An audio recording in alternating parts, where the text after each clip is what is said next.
Is it on right now?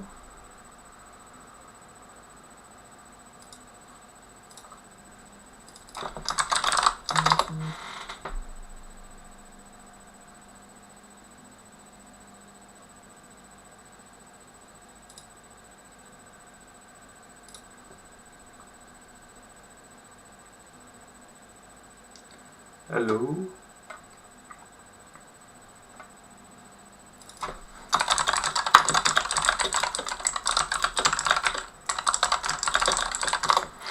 Okay, welcome all to the Applied Mathematics workshop. It took a little bit of time to set it up. It was weird. It said it was online, but I could connect it with my other account, but not for other people apparently. But yeah, I'll wait just a couple of minutes to let people drop in. I'll be having the chat on my other screen, so if you have any questions in the chat, hopefully I can react to it in time. But I think that's not a problem. This workshop will start at 3 and will go on until I think it was meant to be going on to 5. I will take a small break in the middle, but we'll see how long it goes. And if people still have some questions afterwards, we'll see how far we'll go with the stream. But for now, let's wait until people drop in. I think I'll start in like, let's say 5 minutes, like a 10/3, to make sure everyone is here that wants to be here.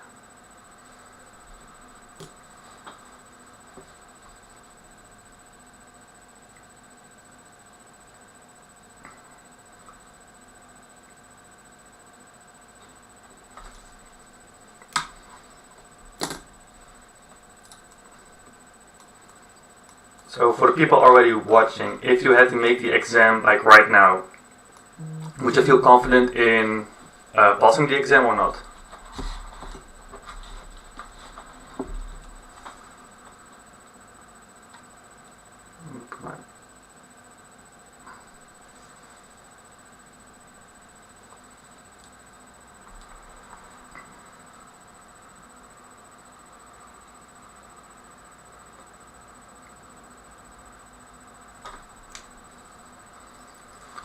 Just also write it here.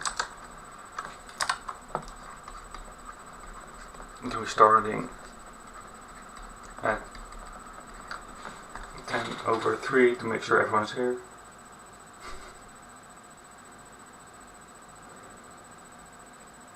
Okay, so is it like the last chapters, is it like completely random to you, like you have no idea what's going on? And is it because you have no idea what you're doing, or no idea why you're doing it, or why you should be doing it?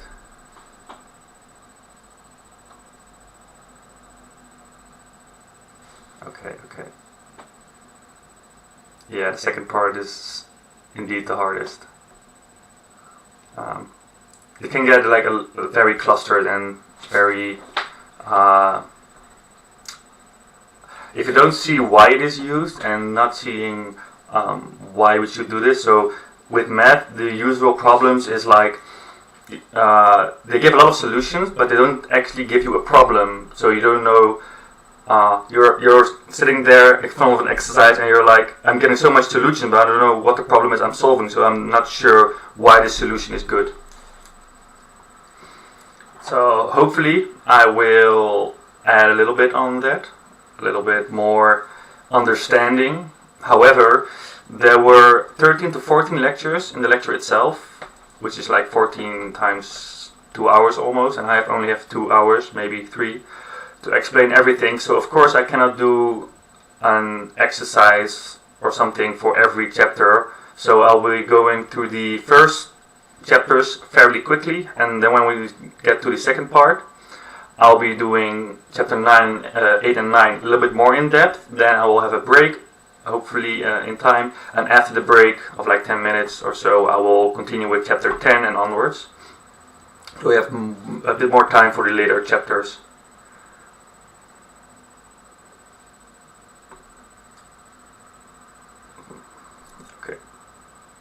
reading about application has helped, in my opinion, yes. So one thing that I can already say when we start in a sec is, if you are very interested in brain stuff and in BCI and signal processing and all that stuff, then this is very important, because signal processing and everything in your brain is observed with signals, and you need to obtain those signals and reconstruct those signals to, of course, get something that is actually useful for us. And even in the later chapters, with the bandwidth that you can cancel or like delete certain frequencies is very, very important for that part. So that is kind of like very important to know. Okay, well, I guess everyone that wants to be here is here. So, welcome. I will start with the first chapters, go quickly over that, because I think you know probability theory already pretty good.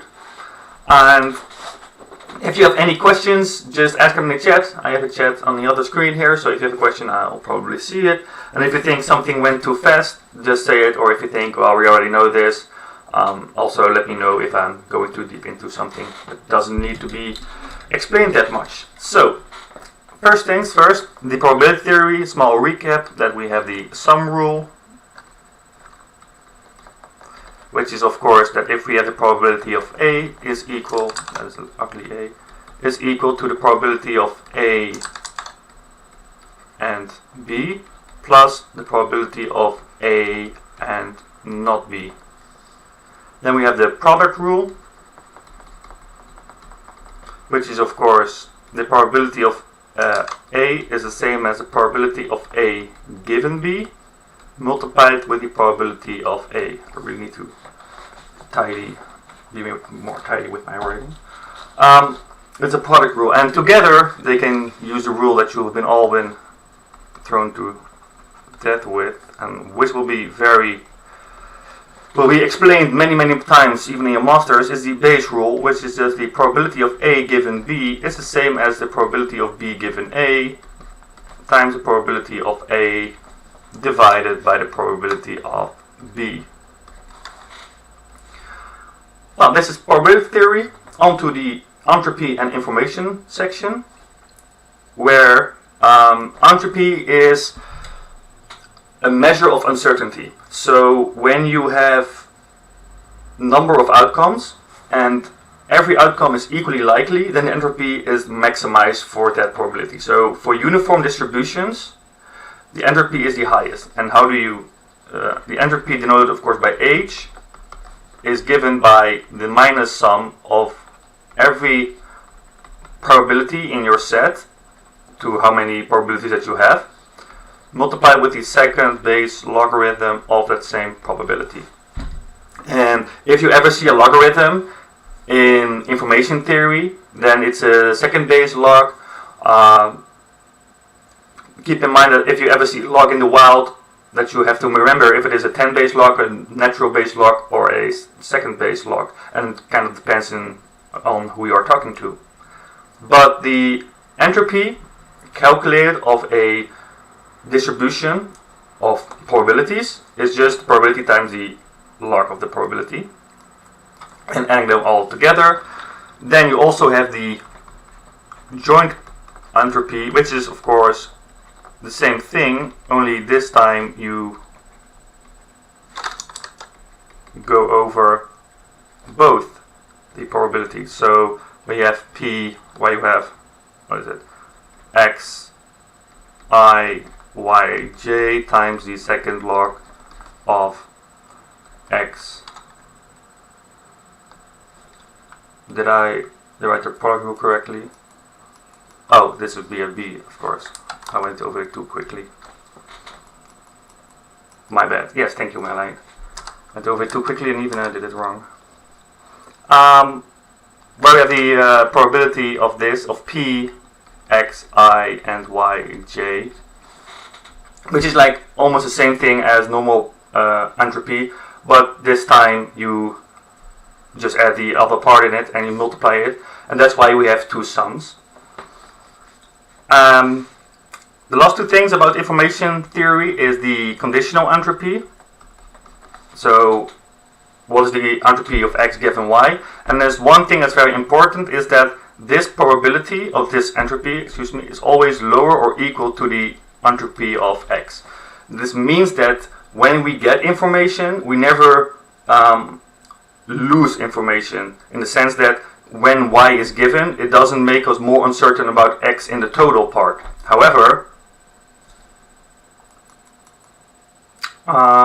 I don't think it's a comma b, because the product rule, this is also used in like base rule, because here this will go to pb comma a divided by pb, which of course is then the probability of let's say a given b. Yes. So it should be like this. But if other people say it's wrong, please correct me, but I think that should be the case. But yeah, back to the conditional entropy. So we have the entropy of x given y, and this is always smaller or equal to the entropy of x. In specific, that the entropy of x given y is exactly equal to the entropy of x if x and y are independent. So y doesn't give any information over x.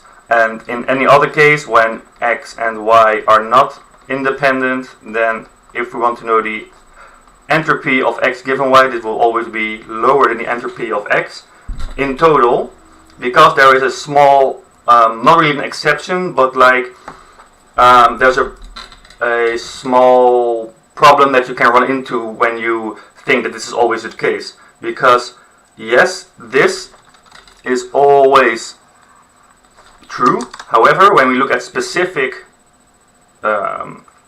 situations, for example, let's say we have two people with two dice, and if you throw 1 or 2, 3 or 4, 5 or 6, and here we also have person, so this is person B, here we have person A, and we can throw a 1 or 2, 3 or 4, or a 5 or a 6. All these probabilities that I will write here, let's say this is 0.1, 0.1,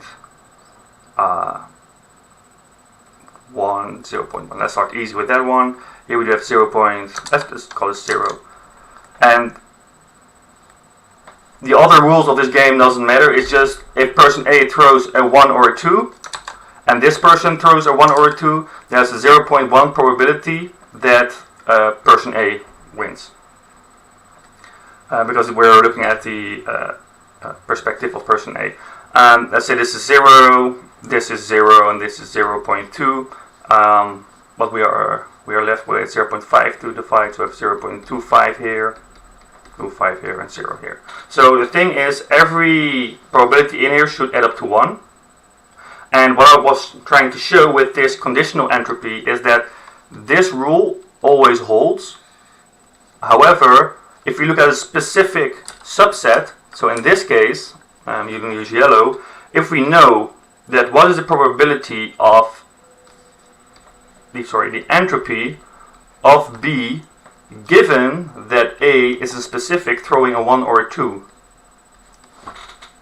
Well, in this case, normally the entropy, this is not uniformly distributed because we have a 0 here and 0.25 here, so the entropy of course will be lower than the absolute maximum. However, when we look at specifically this case, we see that knowing what A will be, so A is 1 or 2, that actually gives us 0.1, 0.1, 0.1. So knowing what A is gives us less information, or in other words, more uncertainty. So X given Y, the entropy is always smaller than the entropy of X, like in total. But however, if we are looking at a specific case, so in general terms written down as X given Y is a specific Yj, then this can indeed be bigger than the entropy of X. itself. Because we know less, we are given more uncertainty when A is known. But if we factor in all the A situations where A is 1 or 2 or 3 or 4 or 5 or 6, then the rule holds that X given Y is always smaller than the entropy of X.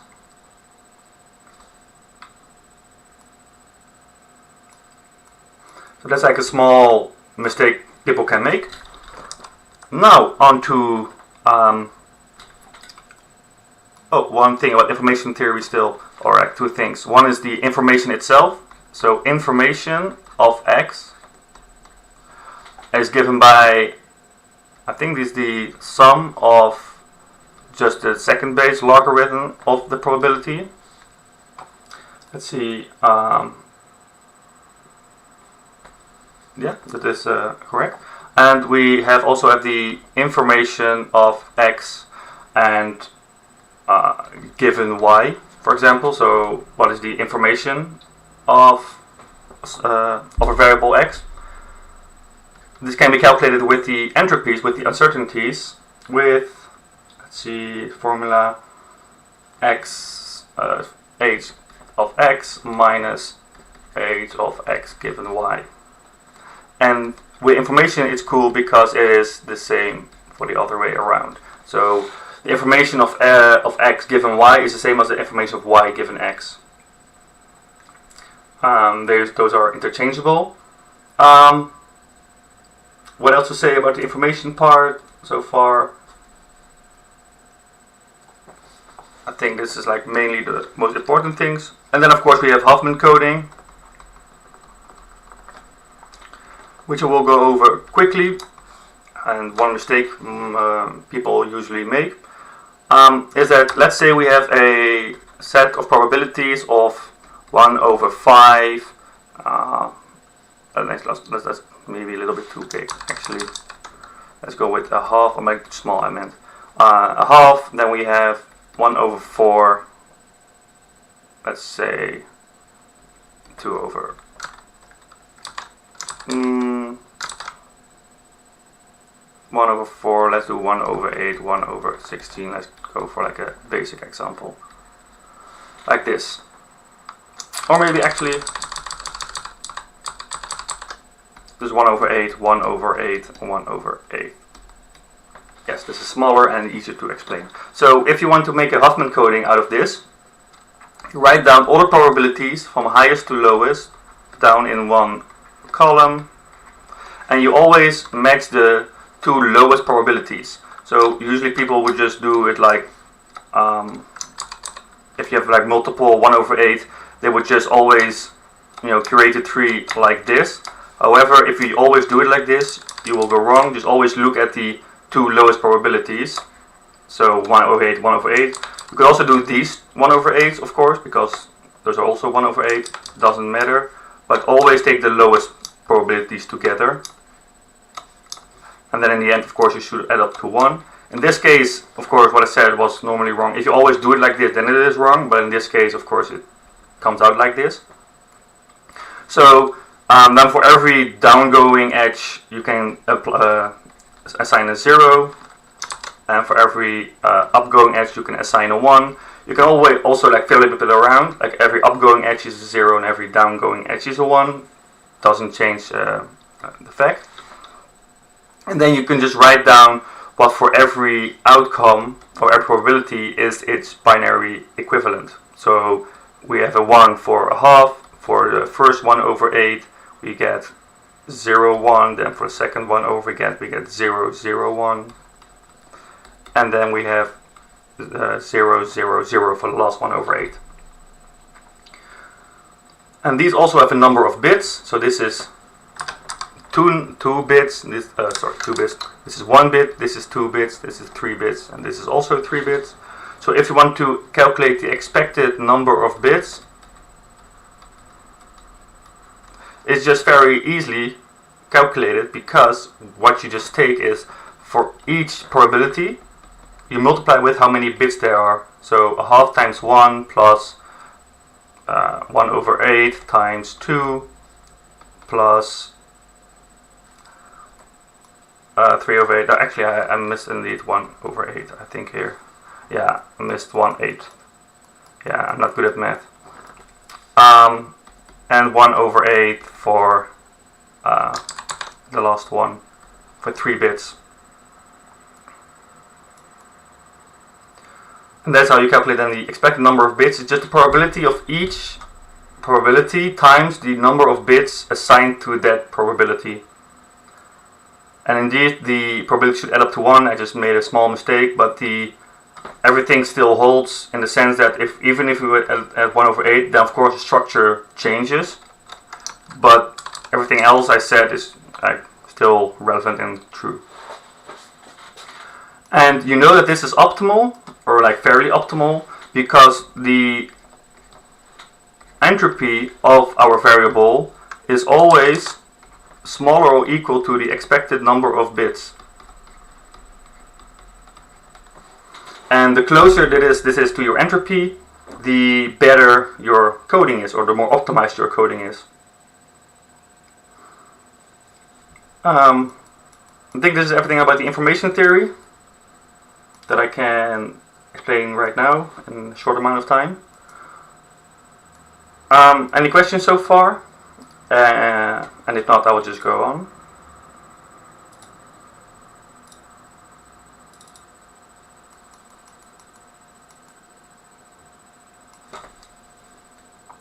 Then we're going to the Markov chains.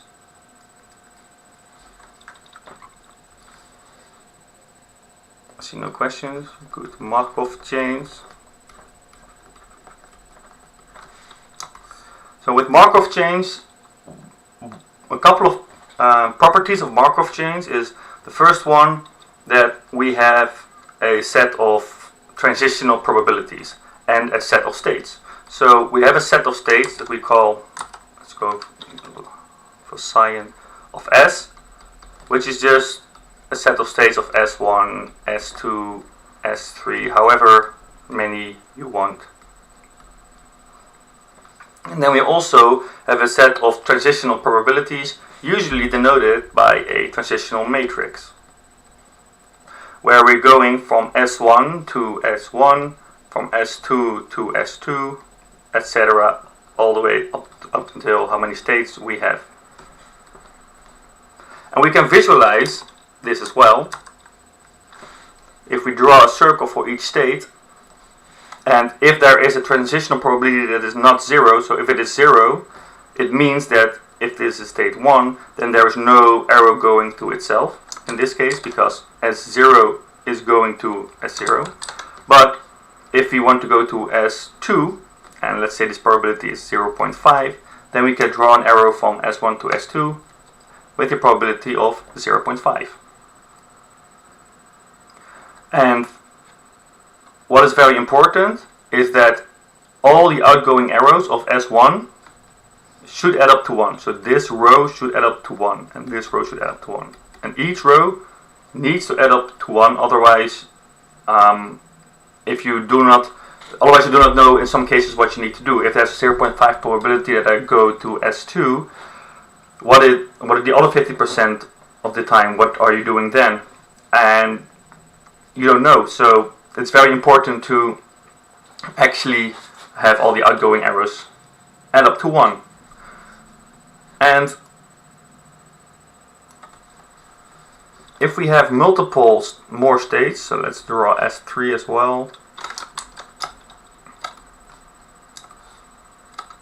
And then S4.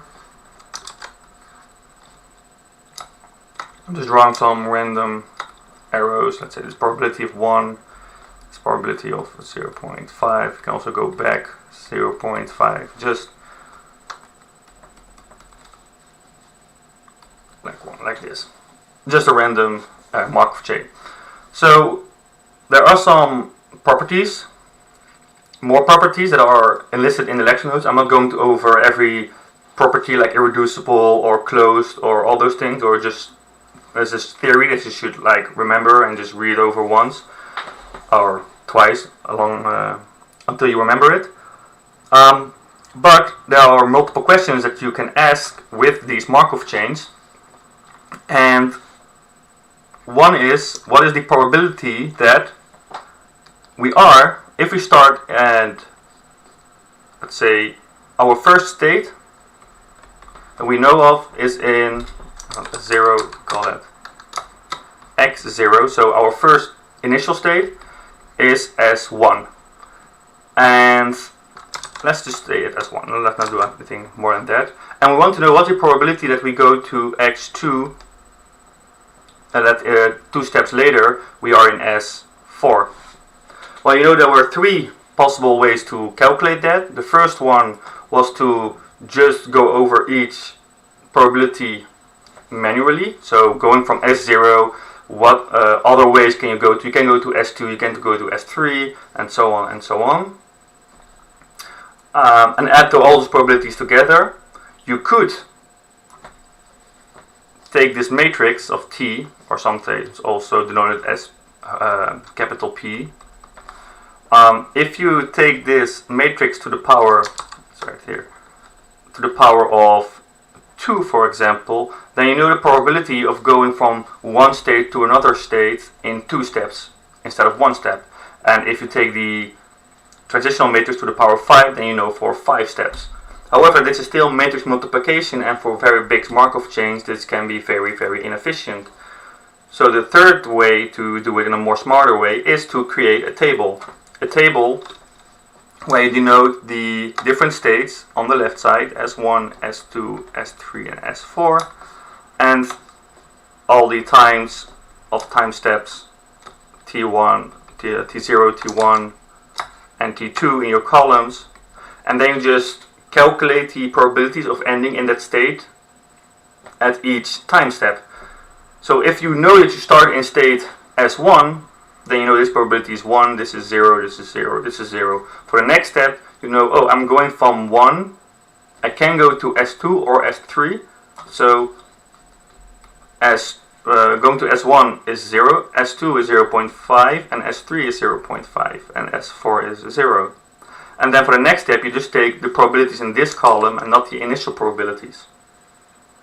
And in the end, you get to your state that you need it to be in, and then you can just read off the probability and then you're done. So this is done a lot easier, a lot faster than what you would do with matrix multiplication or going manually through everything.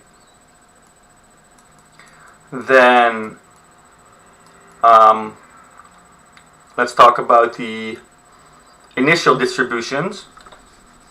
So here I said, assume that we start in state 1 at time step t is 0. Well, how you actually call this is an initial distribution. So if you assume that there are like 100 people walking on these states and you say that all 100 people are in S1, then of course in the next step 50 people, approximately 50 people will go to S2 and 50 people will go to S3. So this is how you can see the initial distribution of pi 0 is just how many people are everywhere, or how like everything is distributed so far. And then you also have the stationary distribution, which says that if you multiply this with your Markov chain, or like your transitional matrix, you will get the same distribution back. So it doesn't matter how many times you say to the people, okay, we're going to the next state, everyone walk, go to the state with like so many probabilities. The distribution of people over the stage will still be exactly the same. And this is what they call a stationary distribution. Now how you would usually solve this is, or like calculate what the stationary distribution is by making use of the fact that every, like your pi stationary distribution consists of a pi 1, a pi 2, a pi 3 and a pi 4. And we know that all these pi's add up together to 1. And for each transition, so in this case from S1 we can go to S2 and S3, we know that pi 1 is equal to 0.5 of pi 2 plus 0.5 0.5 of pi 3, because it went to state number 3. And this you can do for every state. Write it down like that, and then you just have a system of linear equations where you can just first solve for like a pi 1 or a pi 2, and then you solve it for pi 2, and every time you fill in another pi until you're left with a pi 2 or a pi 3, and then you can fill everything back in again.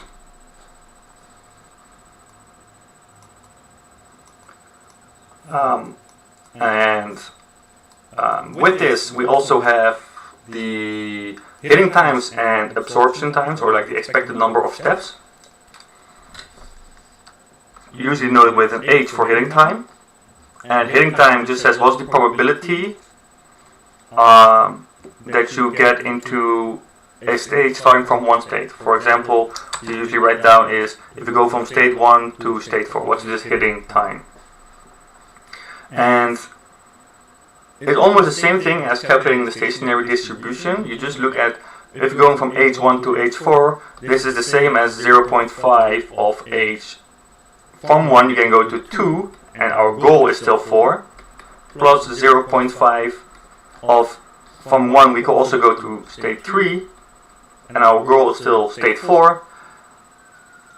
And now we have this expression that's saying the hitting time of starting in 1 and going to 4 is the same as 0.5 of 2 to 4 or 0.5 of 3 to 4. And then you can expand these hitting times in itself and then fill them in here, and in the end you will get a answer. And the same is done for the expected number of steps, written with a k of 1 to 4, for example. And this still works the same, only this time when we make a step. So if here we went from state 1 to state 2 and state 3. Now we're going to do the same thing, 0.5 times the k of 2, 4 plus 0.5 of the k of 3, 4 plus 1, because we took one step, and in the end we get the expected number of steps to get into a certain state.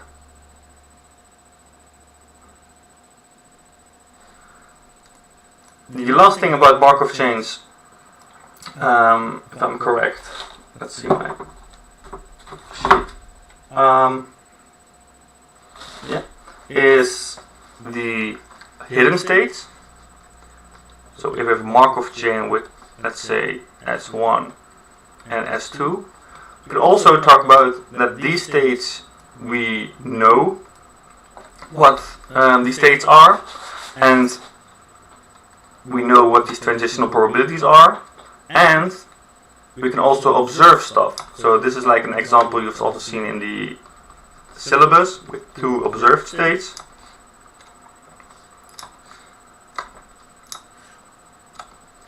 And know that from every hidden Markov chain, you can always construct it to a normal Markov chain, but you just have like a lot more states in that way. Because now we have 2 hidden states, or 2 observed states, how you want to call it. And if we are in state 1, we can go from state 1 to state 2, or maybe we can also go back. Also probability. So all the, like I said before, all the outgoing arrows of state 1 should add up to 1. But now there's like an extra, how do we call it, restriction on it, because all the outgoing arrows from state 1, from a state to another state, should add up to 1. But also all the arrows from a state to an observed state, to a hidden state, should add up to 1. So if you go from state 1 to state 2, that's also a observed variable, like are you in H1 or are you in H2, and that probability is denoted by these probabilities. And normally they give examples like if is it raining or is it sunny or whatever, and that's what you observe when you are in that state.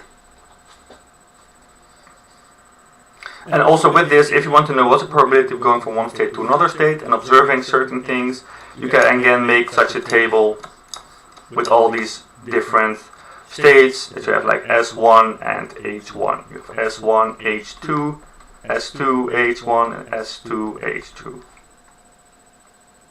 And then you can calculate these probabilities the same way as we, as I said, up here with the t states and the different probabilities of getting from one state to another state. I hope I'm not going too fast over this or skipping some stuff. People are like, I already know this, so I'm just waiting for it to be over. Because right now, this was like the first part that is like kind of separate of the rest of the course. And right now we're going into the complex plane and the complex stuff.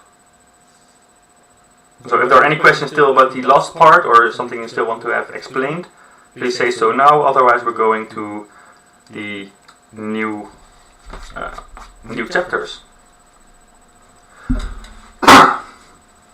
And I think that there will be a break at like 4 o'clock, or maybe like a little bit over 4 for like 10 minutes or so. Okay, so the complex plane. Normally, when you have the square root of a number, you cannot calculate it because two numbers added together or like multiplied together always is a positive number.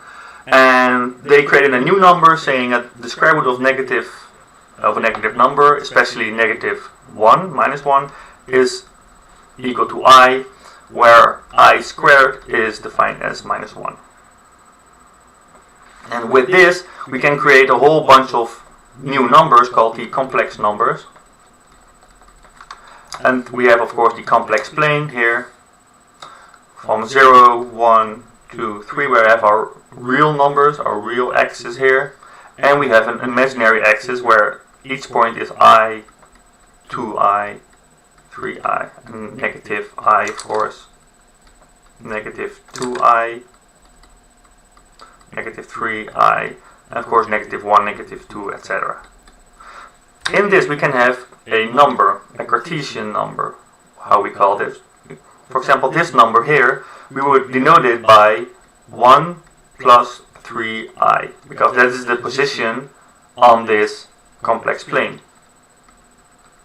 We have the real part of this number here. So if we define this number z to be 1 plus 3I, then the real part of z, and we just look at the real axis, is 1, and the imaginary part of z is called 3, and not 3I, because the I is indeed the imaginary number, but we're looking at the imaginary part, like how big this number is.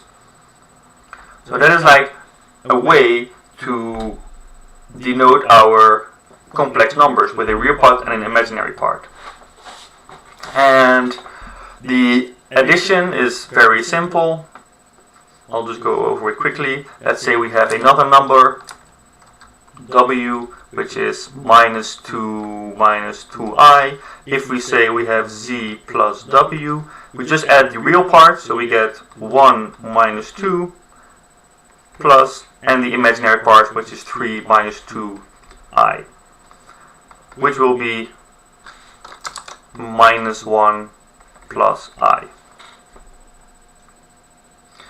Of course, you can also do multiplication and division, and the only thing I'm going to say about dividing two complex numbers is that if you ever have two complex numbers divided by each other, like in this case we have 1 plus 3I divided by -2 minus 2I, if you ever have an imaginary number, like I, in your denominator, what you can do is multiply with the complex conjugate. And what that is, a complex conjugate, or the yellow behind here, is when we have a z star, or sometimes also denoted with a z with a bar above it, is just the same number, only not 3 plus I, it is the 3 minus 3I.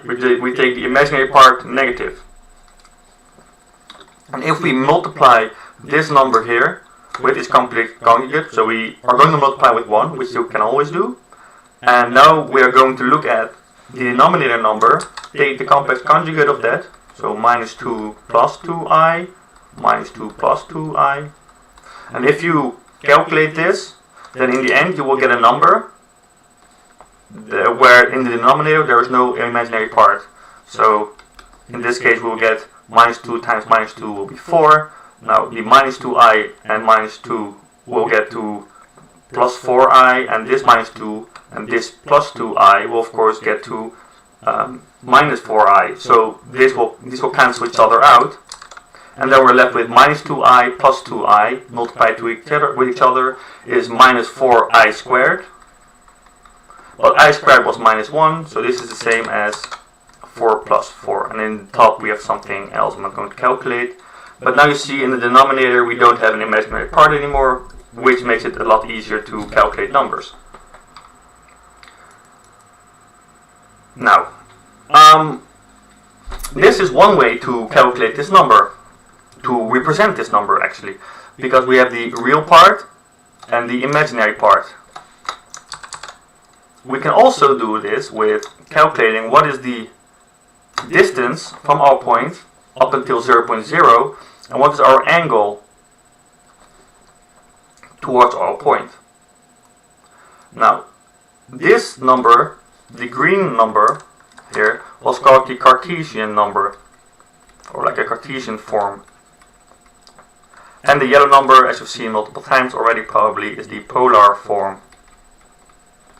Where the Cartesian form is of course a plus bi, we have our polar number in the form of r times e to the power of I phi or I theta, whatever Greek number you feel like using. And how do you go from a Cartesian number to a polar number and back again? Well, for the polar number, if you want to calculate r, it's pretty straightforward because this is just Pythagoras' theorem, where we use a squared plus b squared. Then we know exactly what the distance is. And for our phi, we have multiple options. There was a very good formula, however the teacher said that you couldn't use it because it wasn't used in the lecture notes, but you could always derive it yourself. And in the end the exam is multiple choice, so what does he know? If you want to calculate what the angle is without going to every of the cases given in the syllabus, you can use the formula. If I remember it correctly, it is 2 times the arctangent of your b divided by a plus r. So if you do it like this, you will always get the correct angle, because your angle will probably be between minus pi, your angle, and pi, because that's how many radians there are in a whole circle. You can go like pi, or you can go minus pi. It's behind me. Oh, of course, I totally forgot. Yeah, so we're between minus pi and pi, and this is the angle that we get. So for example, let's look at the number of 2 plus 2i. We can quickly do that. 2 plus 2i. If we want to calculate what this number is in polar form, we have a Cartesian number right now and going to polar form.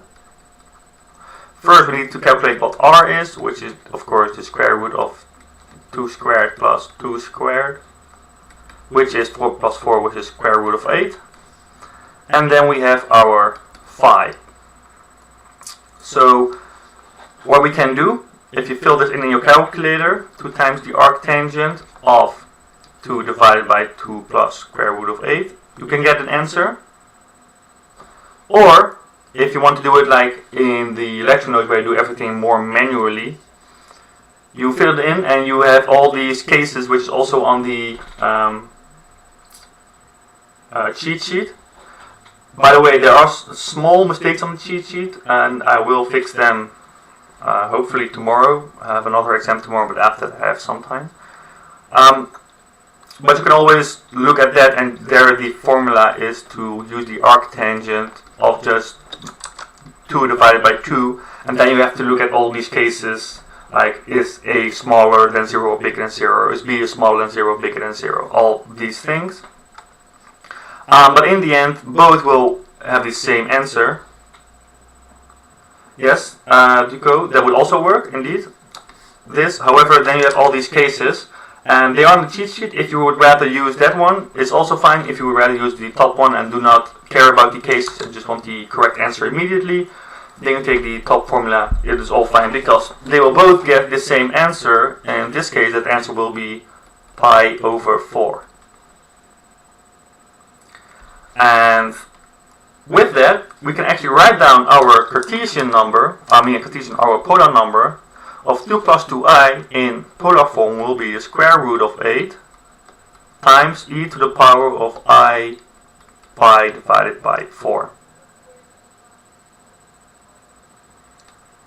Specific case when, for this one I think it isn't. I think this is the first case on the cheat sheet as well, where we both have bigger than 0 and we just fill that in. The cheat sheet, I think it was also linked in the Discord. I think it's also on the cloud of Cognac. I think Laura knows more where it is, or can give maybe a link to it. But yeah, still needs to be like small updates to it. And if people like have really good suggestions, then I can also like change it. Maybe I'll just upload the tag file as well. But yeah, now we went from a Cartesian number to a polar number. And how do we get back from a polar number to a Cartesian number? This is luckily fairly easy, because if you want to go from a polar to a Cartesian, all we have to do is the following. R is still the same. We multiply that with the cosine of our phi, of our angle, plus I times the sine of our angle. And if we would do that, here we would get the square root of 8 multiplied with the cosine of pi over 4 plus I times the sine of pi over 4. Brackets around it, and if we calculate this, it would exactly get back to like square root of 8 divided by cosine will get back to 2, and square root of 8 divided by sine, multiplied with the sinus of pi divided by 4 will also return 2.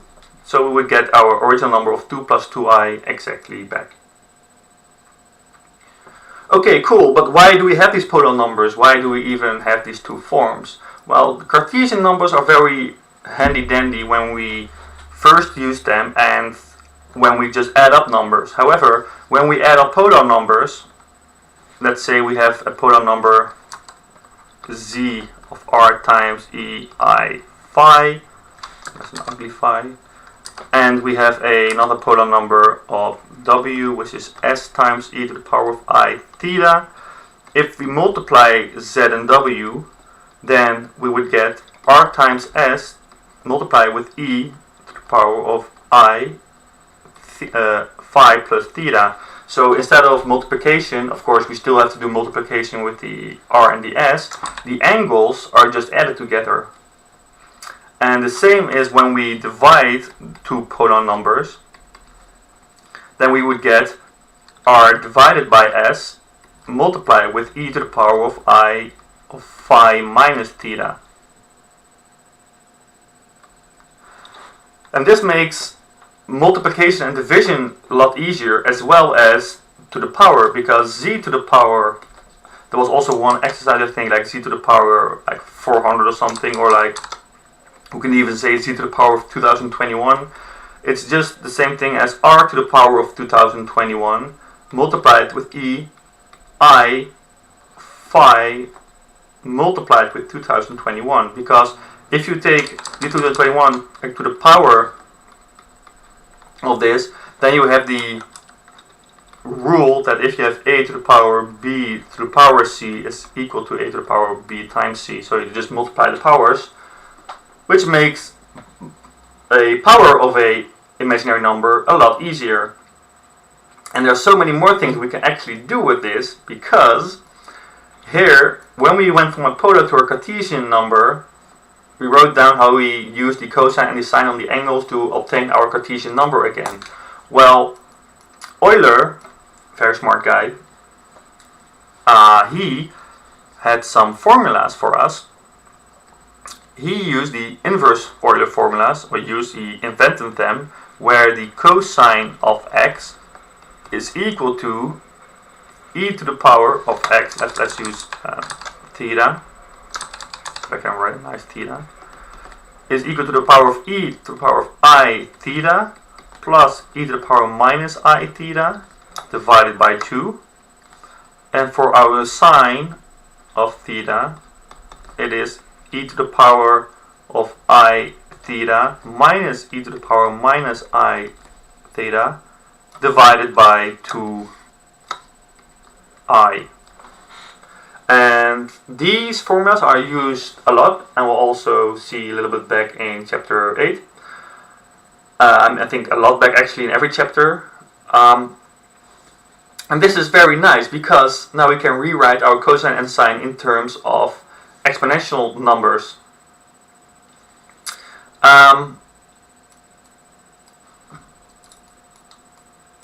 Let's see if there are anything else very important about chapter 5, 6, 7. I thought there was also someone who wanted the phase vectors explained. And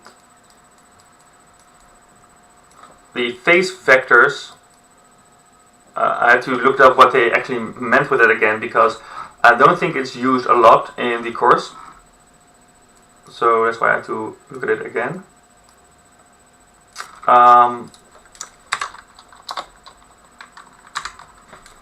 If I can find it.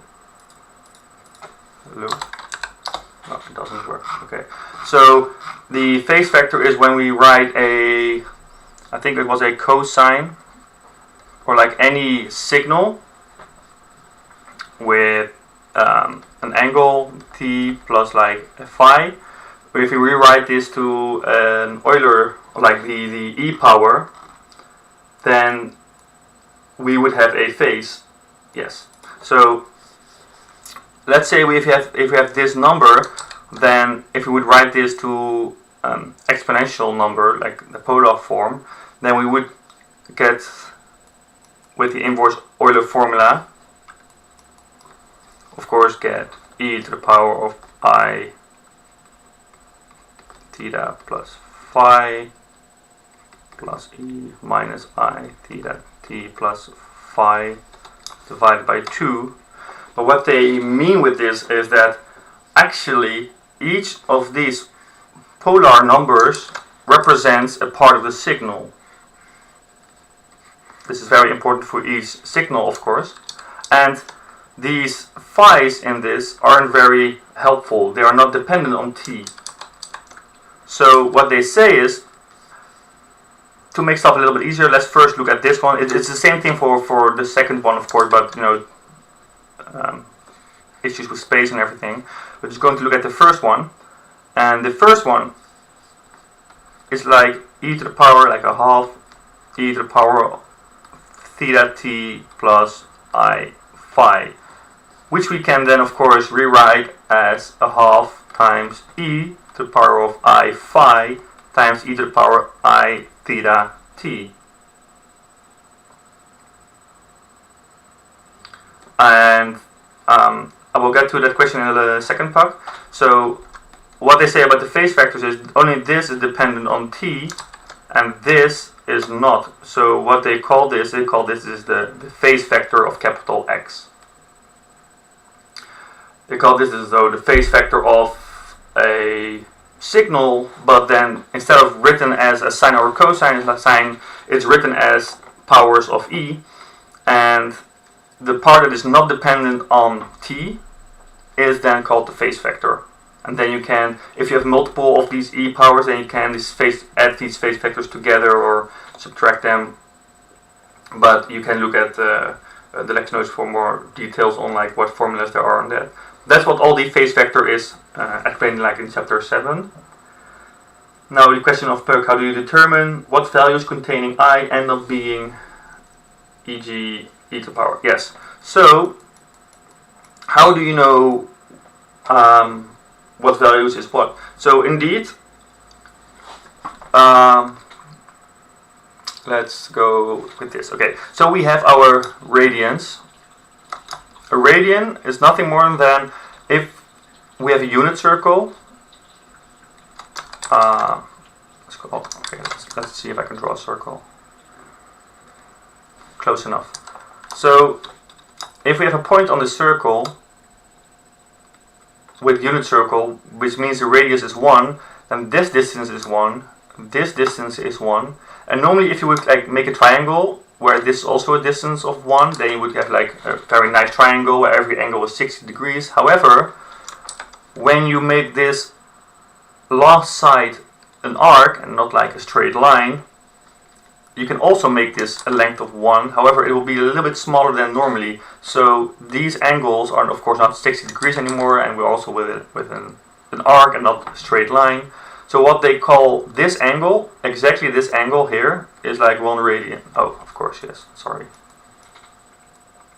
So again, if we have a radius of 1 and here a 1, then we have this arc here. We can also have like the length of 1. And this will be a little bit smaller than, of course, a straight line with a 1. So if you want to have this arc length 1, we have to have a specific angle, and that angle they call 1 radian. So if we have multiple radians on our circle, this is also like the number, like the number of degrees we need to get 1 radian. Like this is also length of 1, and here as well. It's also length of 1. Then we're left with a little bit, which is 0.1415, etc. So a half of a circle is pi. So now your question is, how do we know how e to the power I times pi is minus 1 or whatever? Is that if we have e to the power of I pi, we know that our r is like 1. So let's get that out of the way. It means we're on the unit circle. The distance from 0.0 to our point is 1. And our angle is pi. So where is an angle pi? Well, we start at our real axis to the right, and we want to know when our angle is pi, so that is a half of a circle. So we know that we are at minus 1 then. If we have, let's say, another number, which is e to the power I 3 over 2 pi, then we know that our angle is 1.5 pi, so it's 1 pi and a half. So we know at our point that this is equal to minus I. Same thing if we have like 3 times e to the power of minus pi over 4i. I should have written the I in front of it. Doesn't matter, but you know, let's stay consistent. Minus pi divided by 4. This of course means that our angle is pi minus pi over 4, which means we are exactly here. Oh, I got black. Exactly on this line, and now we want to know the length, which is in this case 3. So we know that in this case exactly our point will be somewhere over here. I think specifically this length will be like square root of 3. I'm not sure exactly what the number is, but that's how you calculate with the angles. And it's also like, also on the cheat sheet it is denoted that I think e to the power of I pi minus 1 is equal to 0, something like that. I think so, yeah. But that's how you get from the angles to the to a point.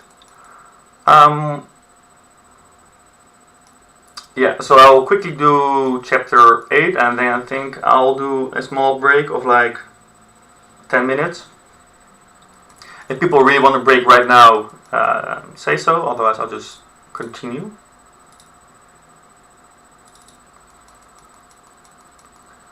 So chapter 8, here are things getting off. That's what I say, like every year, like really focus on part 2, because part 2 is, if you think part 1 is difficult, then get to part 2 and then you think part 1 is not that difficult anymore.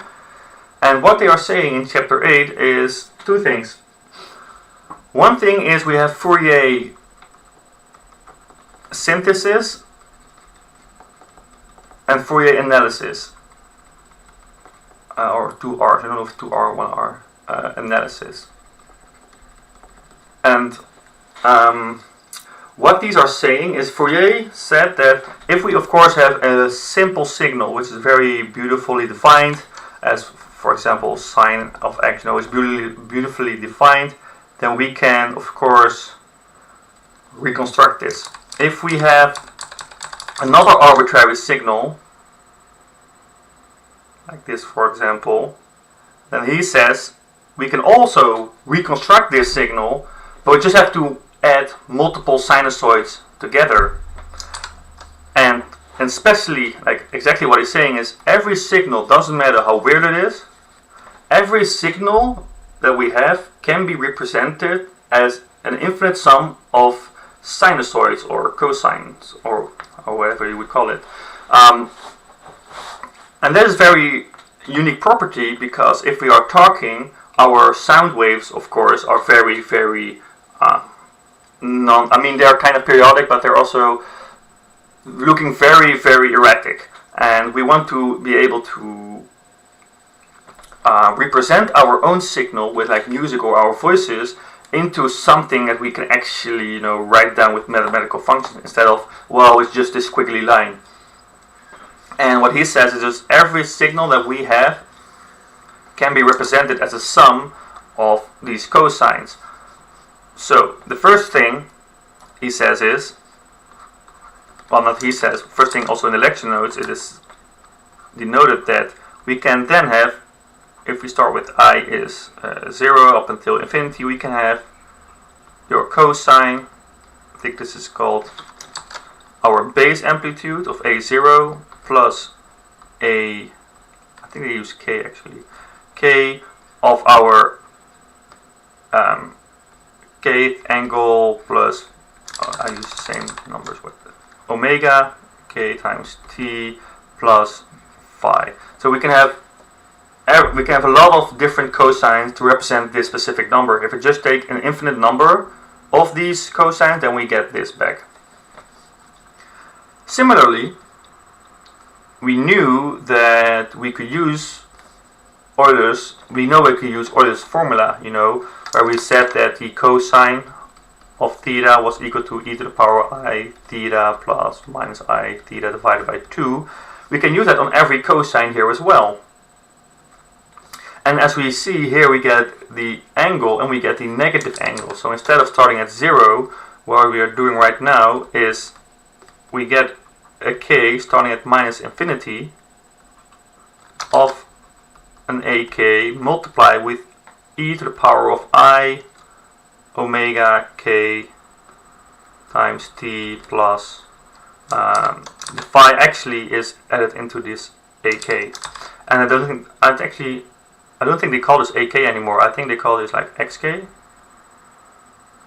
or maybe they call this xk and the other one ak. I'm not 100% sure anymore.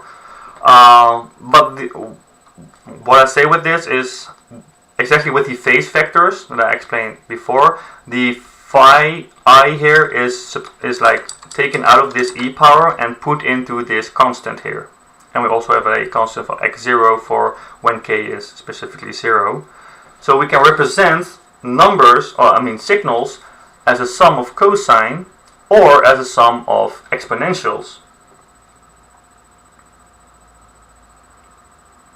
I hope that is clear so far. Now, one other thing that how you can represent numbers is with the real part, because when we went from a Cartesian number to a Polar number, what did we have? We had that e to the power of I theta, or r times, let's actually do it another color, r times e to the power of I theta is equal to r times the cosine of theta plus I sine of theta. Well, we actually only have a cosine here, but we knew that if we look at this as a Cartesian number, that the cosine is the real part and the sine then is the imaginary part. So we can say, if actually just having our cosines, we can say we're looking at the sum of k at 0 until infinity of only the real parts of our r times e to the power of I theta. Or in this case, not r to the power, we have exactly this here. So we have the ak multiplied with our phi, like the phase vector. So I think they also call this xk multiplied with e to the power of I omega. I should use the same terminology. T here. So we're just looking at the real part of the number, because if we use Euler's formula here, and we know that we have a cosine and a sine constructing a polar number, but in this case we have a signal only used with cosines. So if we want to use this formula, we have to create a constraint for ourselves saying we only look at the real part. So there are three ways to write a signal down, and the most used way is the one where we just use the inverse formula of Euler and then write all the different angles there are.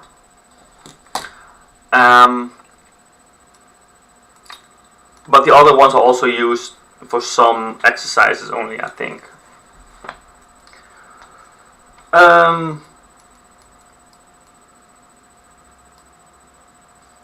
Let's see. Yes, so one last thing about these signals is that we can have, if we look at the standard form of a signal, of course with the ak, with our constant, or like capital A or capital X, multiplied with e to the power of I. How do you usually denote this in also the lecture notes is like I times f0 times k times, I don't think it's also 2 pi times t, something like that, like a whole power. And what this actually means is that this f0 is what they call the harmonic frequency, or in this case even the cyclic harmonic frequency, because f0, fk is just the k cyclic harmonic frequency. This is how many times you take the cyclic harmonic frequency in your formula. And after the break I will show a little bit of intuitivity into this, what this actually means. And the more k's you take, the more cosines you have, or the more e powers you have, the more you represent your original signal. And after the break I will show something cool with that, a little application. But this is like the standard form that you will see a lot of times, e to the power of I f0k, and f0 is of course the same as 1 divided by t0, where t0 is our fundamental period. And the 2 pi, sometimes you also see like omega as I used above there, omega 0, and this is the same thing as f0 multiplied with 2 pi, just taking those together. I think there's like big things about chapter 8, going quickly through it. After this I will have a 10-minute break until 25. Then we'll go over sampling, aliasing, and then we'll go to chapter 10 where we'll go more in depth about like convolutions and other things that we seen in chapter 10. If there are any questions or anything, just let me know. And if not, I hope I'm not going too fast over everything, but yeah, I only have like 2 or 3 hours for everything, so it's not a lot of time.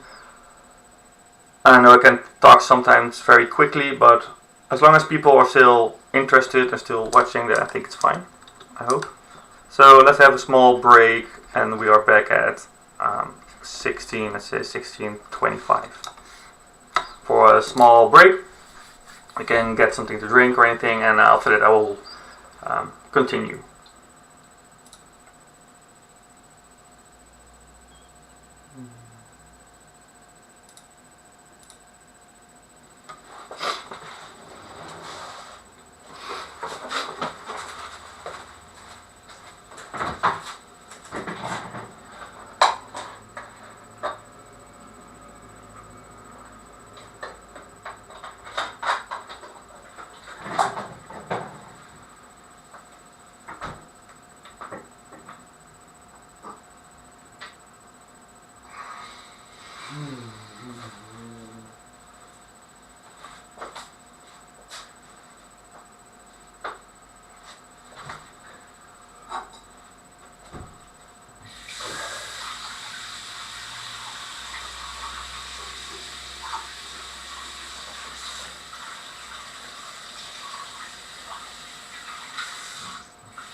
Okay, welcome back. So, hopefully I've calmed down a little bit, not talking too fast, and you can still follow, because right now we're going to chapter 9, 10 and so on, but first, about the Fourier analysis and the synthesis part. Still something that is intuitive for you. As you can see that if we have, let's say in this case, we have this square function. This is a function that just goes up and down after a certain interval. And the analysis part is finding all the different signals that construct this square function. And the synthesis part is going from all these individual sinusoids to the original one that we had. And this site actually has a very cool tool built in where we can actually check that if we want to have the square function exactly reconstructed, then if we take k to be 1, so only one sinusoid to represent this, we see that we of course get the exact same one. If we add two sinusoids, we see that we a little bit get the function, but not quite. And the more and more sinusoids that we add, if we take k bigger and bigger, so close almost to infinity, we see that we almost exactly represent our original function. And we can do this with every function. I can draw anything I want here, and it shows you what sinusoids actually create the pattern that I'm drawing. So this is the intuitive way of the Fourier synthesis and Fourier analysis, saying that every signal that there is, we can represent by a sum of sinusoids or exponential numbers, which then represent our original signal. I hope this gives a little bit of intuition in that. So, if people want to play with it themselves, because that's also a part about 2D Fourier analysis where you can draw anything, in 2D and it's all circles. So, I'll post it in the chat if people want to have a play with it themselves. But for now, you still have a high pitch in the sound, by the way. Really?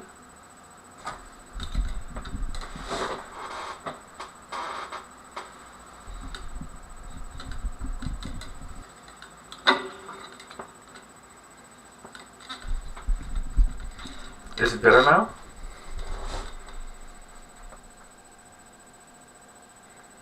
I hope it's better. Otherwise, let me know. I just unplug the whole microphone and everything.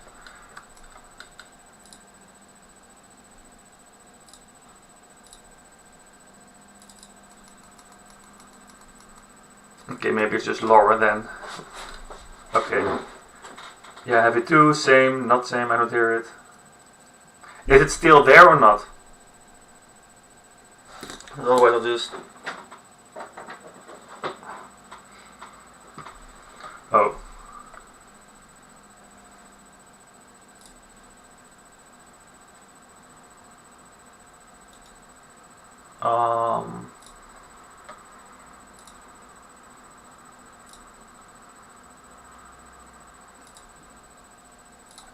Can I...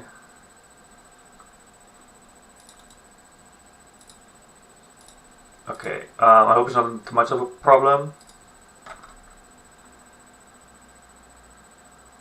Okay, maybe I can fix it for the future. I'm not sure why the high pitch. Okay. Okay, we'll just continue, and if people are bothered with it, then I'm sorry for this time.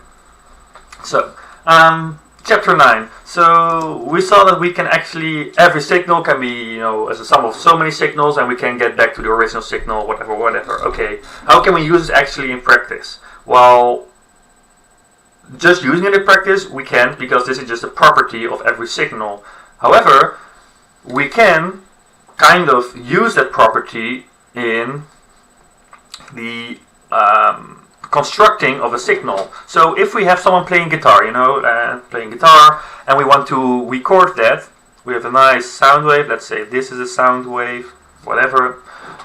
If you want to store this in memory, we cannot store like every single data point, because if you store data points, storing that is discrete. These are discrete numbers. We cannot say, oh, just this line.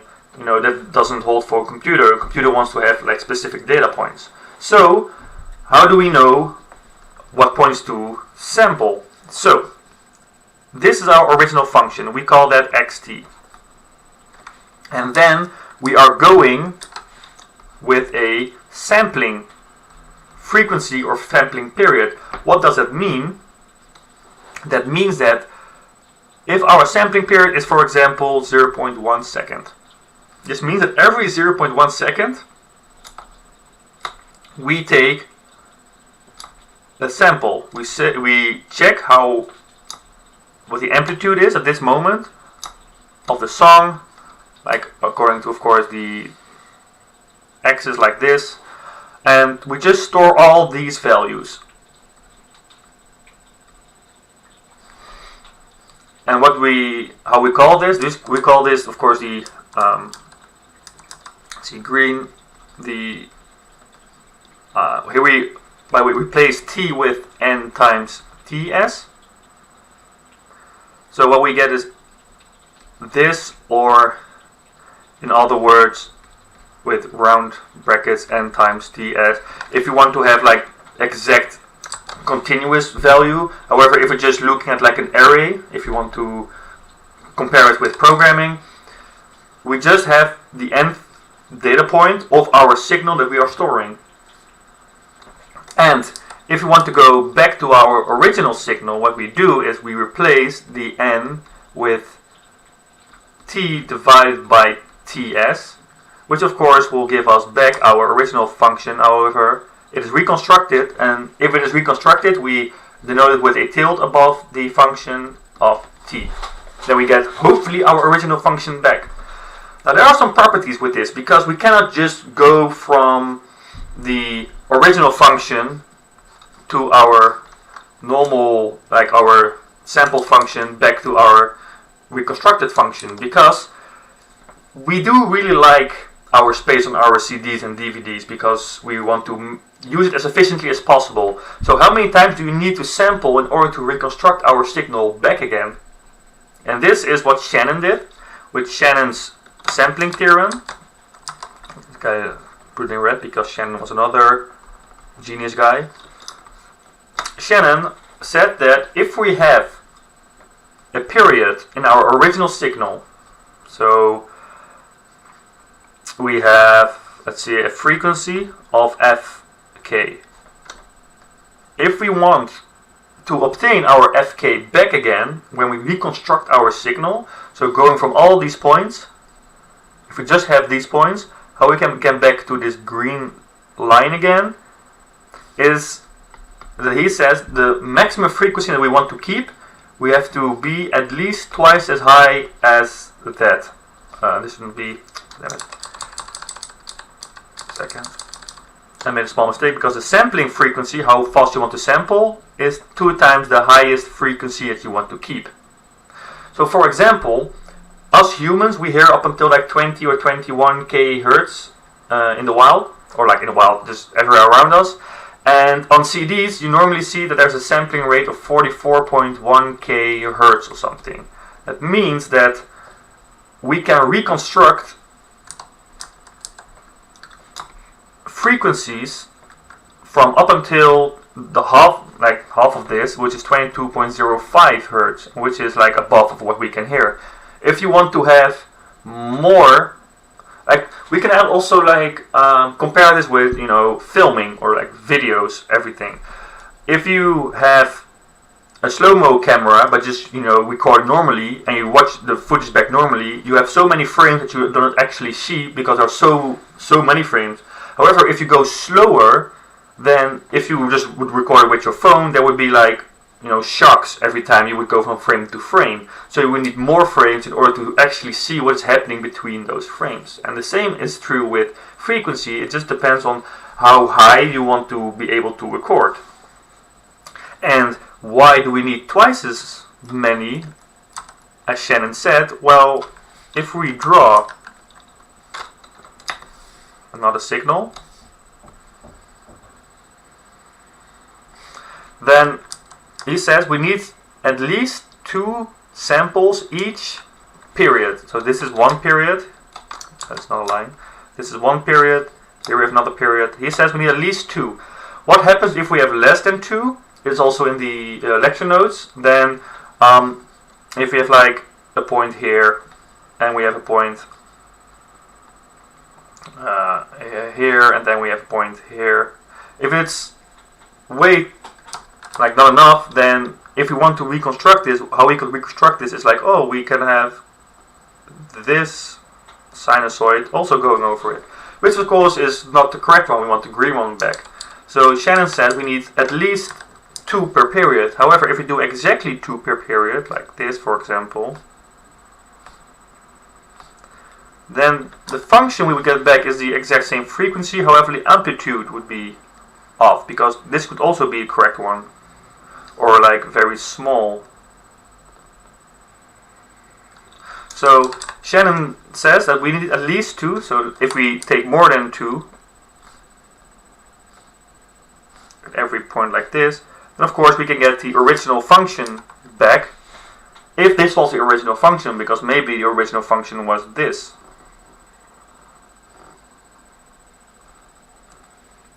You get the point. And that's what Shannon says, is we do not know. We cannot assume about these different frequencies. These are called aliases or folded aliases. We do not know, like, if we have all these points, is it maybe the green one? Is it the cyan one? Maybe it is the yellow one. There's like 2 periods between each point, like this. I can't really draw that. But what do we know? And what they said is, what we always take is the smallest possible frequency they can fit onto the points. And if there's not enough sample, then the problem lies with the sampler and not with the reconstructor. The reconstructing part is just the best we can do. And if it's not good, then the sampling should have been done better, not the reconstruction. Now, with that, remember that we have xt, xn, and xt with a tilde above it. This is what you would do in theory. How it's really done nowadays is with pulse functions. A pulse function pt, and what pulse function does is tries to really reconstruct the green line. And what it does is, at each point we apply a function.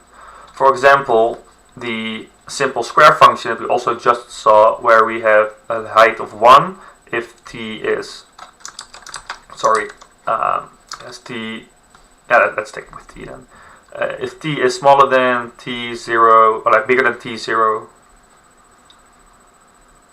minus half of t0 it is, or smaller than a half t0. This is correct? Yes, because this is exactly 1 t0 in surface, otherwise. Or if we would draw this, it would look something like this. Just a square, but this is 0, this is a half of t0, and this is of ts actually, not t0, ts. A small mistake. Of our sampling period.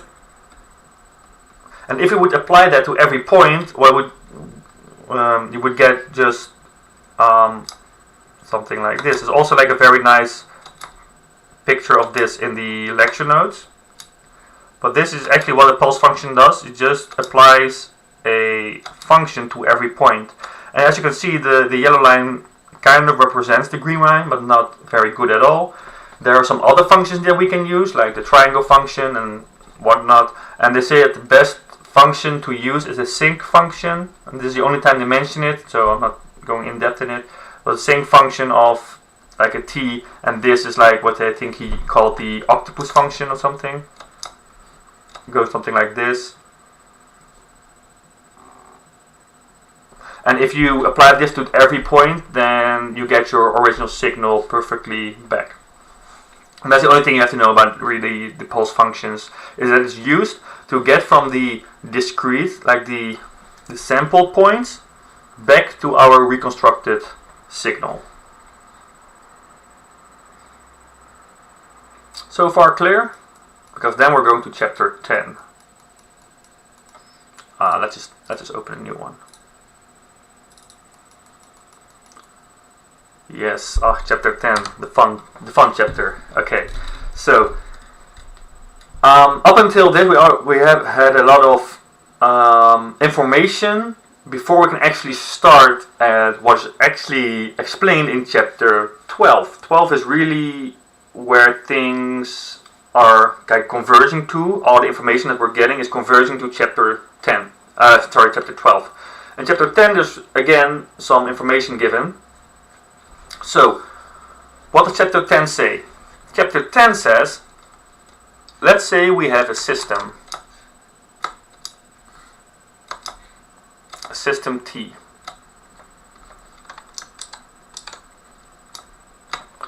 And the system T takes in an input of xt, does something with it, and outputs y of t. So this could be anything. It could be a system that does nothing, where xt is equal to yt. It could be that it amplifies everything with xt, so that you could say that yt is actually the same as 2 times xt. This system is just any transformation.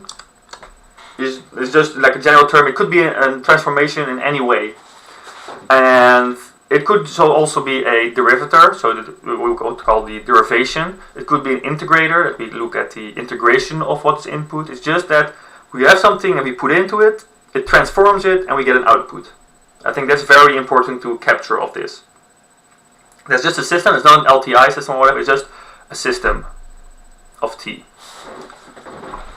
Now, if we take our system and we say we subtract something from our xt and we then plug it into our system, so we get this x of t minus t0. This results, of course, in a y t t0. Now, what they are saying is, one thing about these systems is that if we just actually take xt, put this in our system, get our yt, and then we shift the exactly t0 again, if these two are exactly the same, then you would call a system time invariant.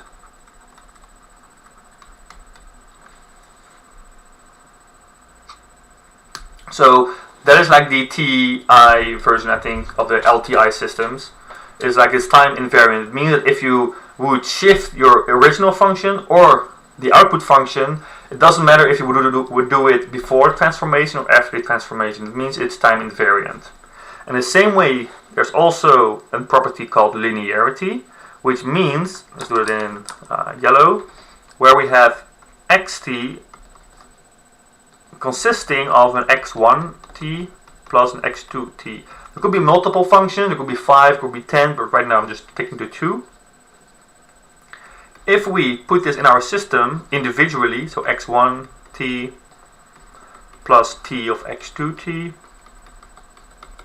we would get a y1t plus y2t, which we could say yt. If this is exactly the same as just filling in xt in our system immediately, so this would be the same as, the system t of x1t plus x2t. If this gives us back exactly yt, if this is exactly the same thing, then we call a system linear. So that's where the names come from an LTI system, and this linear time invariant system. Okay, let's keep it. Okay. So far so good? Are there any, already people thinking kind of? Because this is the basics on which we will build further in chapter 10, and if this is not really understood, then we get some difficulties. Not really the time invariant or the linear part, it's just the concept of we have a system that transforms an input to a different output.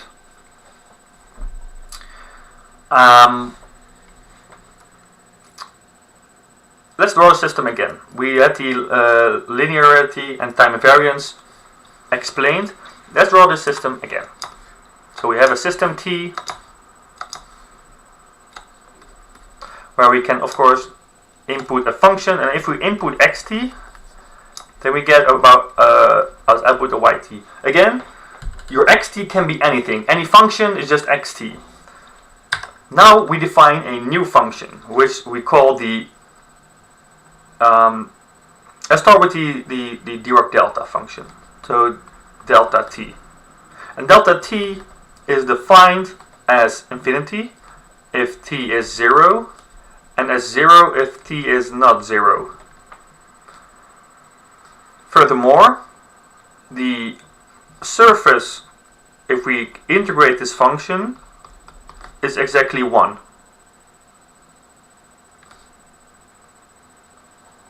Now, this is a very specific function.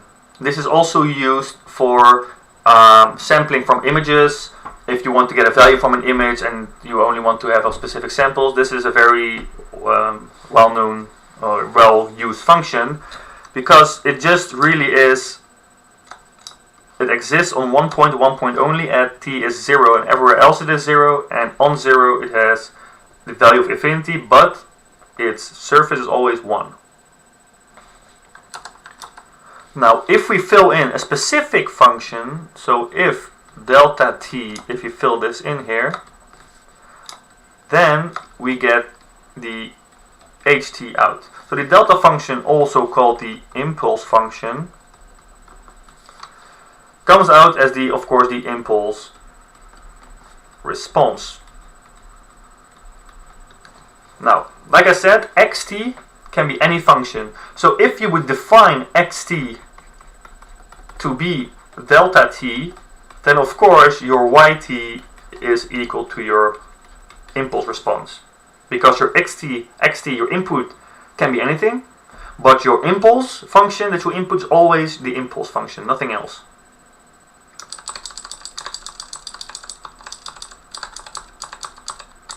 And why these functions are needed, I will explain in a sec, but first we need to have these functions defined. And the third function that we will define is the step function, ut, and where we have the step response, st, where ut is defined as, that's a very bad curly boy, as 1 if t is bigger than 0 and 0 otherwise. You can also define as t equals bigger than 0, it doesn't really matter. So we have now right now a step function and an impulse function, two new functions defined. Why? What can we do with these functions? Well, it turns out that when we put in xt in our function, we get yt as said above, like this. And if we put in delta t, our impulse function, then we get our impulse response function. Now what can we do with this impulse response? Well, let's say our system is very complex. It's a very, very big translation it does, or transformation it does on our function. And actually, let me put on light quickly. Is this enough light? Or maybe this. Let's see what it does on stream. I don't know how bright this is. The stream has a little delay for me as well. Maybe this is better. Okay, so what use do we have? Okay, so let's say our system is very complex and our input function is also very complex. Well, how do we do that? There's a lot of computational power it needs for a very difficult and very complex input signal xt to go to a very complex system like T and then give an output. We want to, of course, make everything more efficient, everything better, because that makes life better. So how do we do that? Well, it turns out that we can have a new operation called convolution, where if we have a function and we convolve it with another function,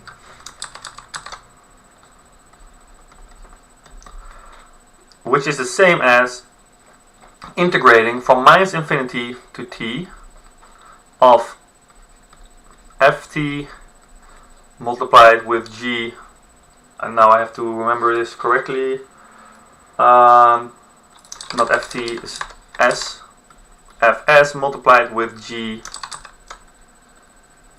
s minus t ds. So what is convolution?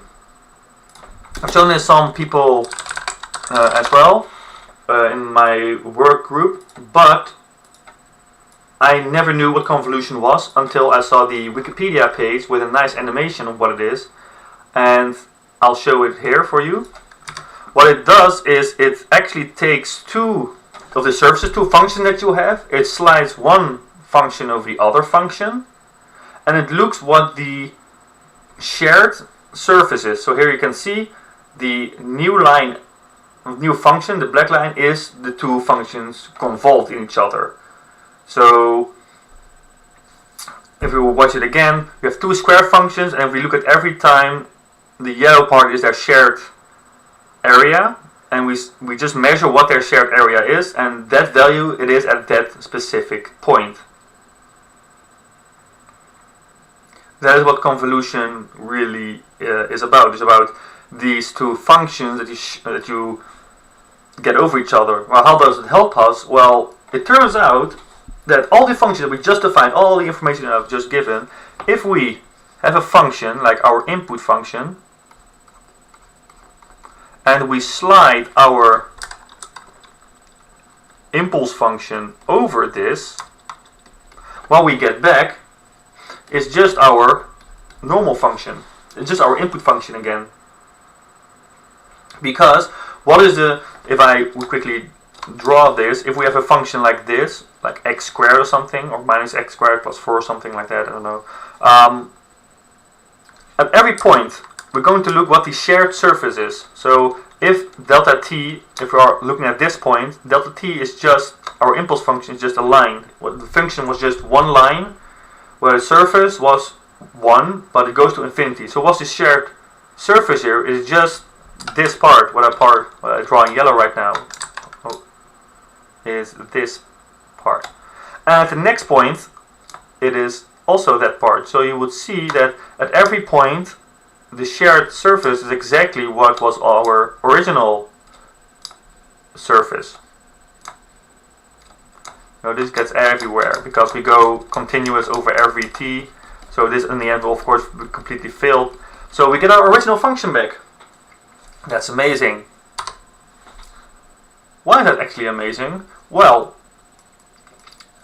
the problem that we had was we have a very complex input signal and we have a very complex system, and this takes so much time to actually calculate what everything is. So if we convolve, show what the how our impulse function changes our input function, and we get our original input function back, that means if we put our impulse function through our system, then how our system changes our original input function is stored into the okay, goodbye Laura, was happy to have you here.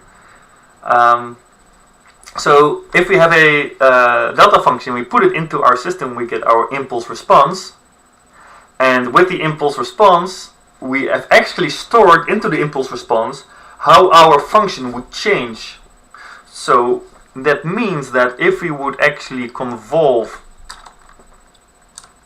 our input function with our impulse response function, this will give us our output function. Because instead of at every point that we only look at the shared surface of that specific point, because our impulse function is just in one straight line. We look at if our delta of our impulse response function is changed a little bit. That means that at every point we change that point with so much. So the transformation of a system is stored inside the impulse response function. Is that clear for everyone? Because this is one very big thing, because right now we do not need the whole system anymore. We just need to have one impulse function, get it through the system, get the impulse response, and we don't need the system anymore, because we know how the system will change our functions, because that is stored within our impulse response function. And how that works, I'll do an example, I think, quickly.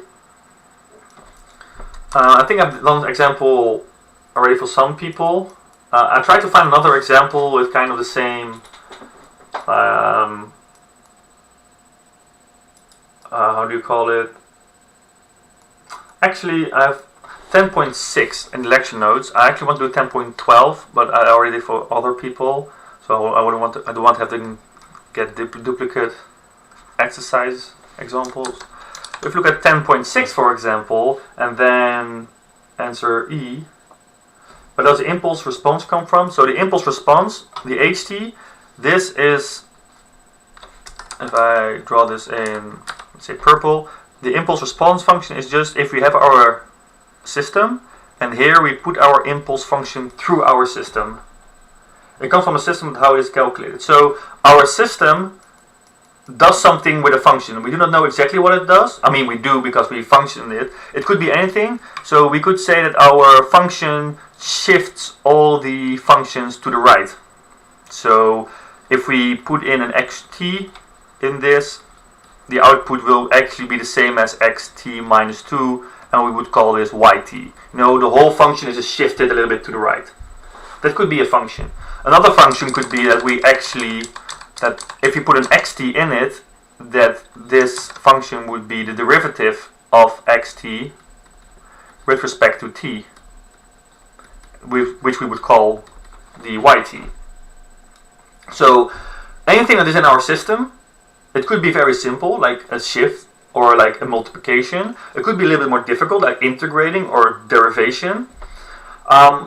And it could be much more complicated than we would actually need to go into depth right now in the syllabus as well. It just, the system can be anything. It can be any transformation of our function, and we do not want to do that exactly, like specifically on our input function, because that's kind of difficult.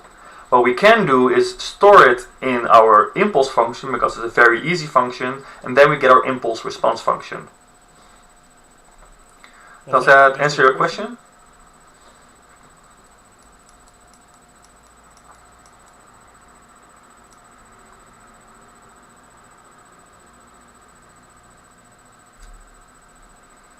Okay, good. So that's very nice. So everything is stored in the impulse response function. So if we go to 10.6, where we do a convolution example, where our xt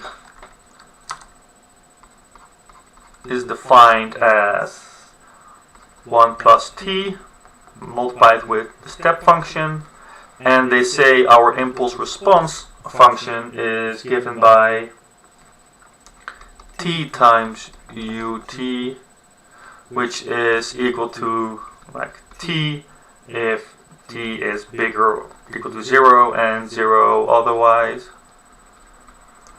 And they ask us what is yt. So if we convolve xt with h of t, well, that's like the integral of minus infinity to t, and t in the as a boundary is important because what we want to get back is another function dependent on t. So that's why t should be in our boundaries.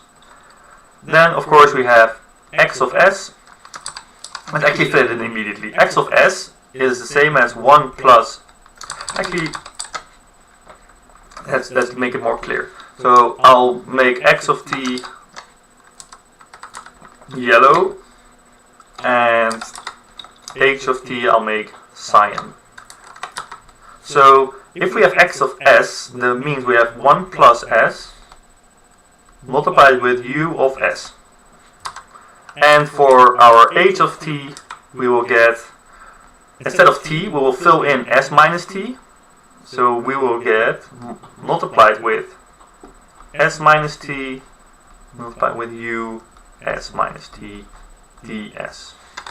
In red again, ds. Everything in yellow, that's not good. Multiplied with, where's my sign? Here it is. S minus t multiplied with u s minus t ds.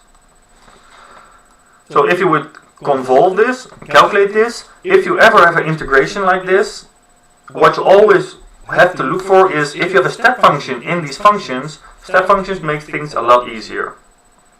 Because we know that we will fill in these boundaries, of course, in our step functions. Well, what does this step function say? This step function says that, actually draw this to the right here. And what color do we use? Purple. Purple is a nice different color. This US actually says that this is 1 if what we fill in, this S, or like the T, when we fill in, this must be bigger than 0, and otherwise it is 0, so 0 otherwise. Which means is, if we fill in these boundaries, and we fill in anything that's lower than 0, this will result in a 0, and everything is multiplied with 0, so the answer will be 0. And that's not very nice. So actually this step function we can remove from it, because if we take a value that is bigger or equal than 0, it will return a 1.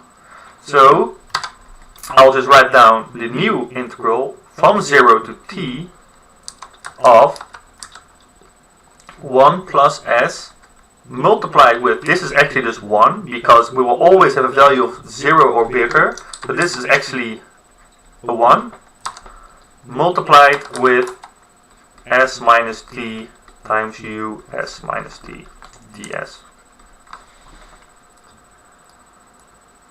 So the same thing we can do for the other step function. For this one, the u s minus t, here we will look at when is this actually 1 and when is it 0. We know that it is 1 if s minus t should be bigger than equal to 0 and 0 otherwise. What does this mean?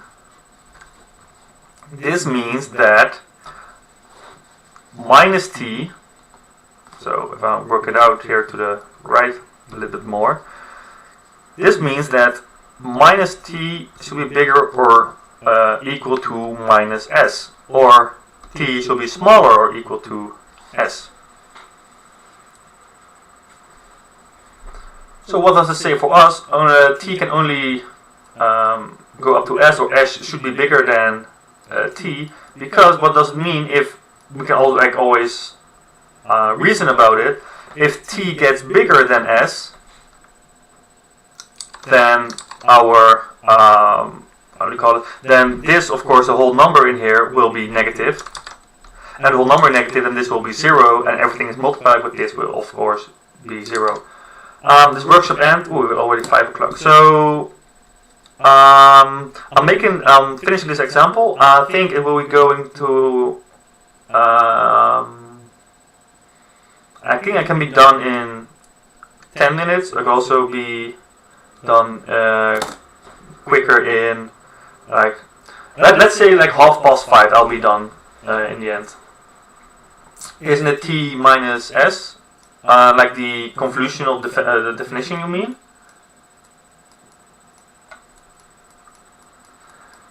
I thought it was s minus t. But I make a mistake. I always make those mistakes.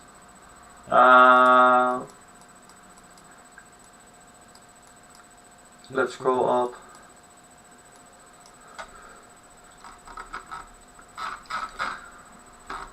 Where is the conclusion definition in the lecture note?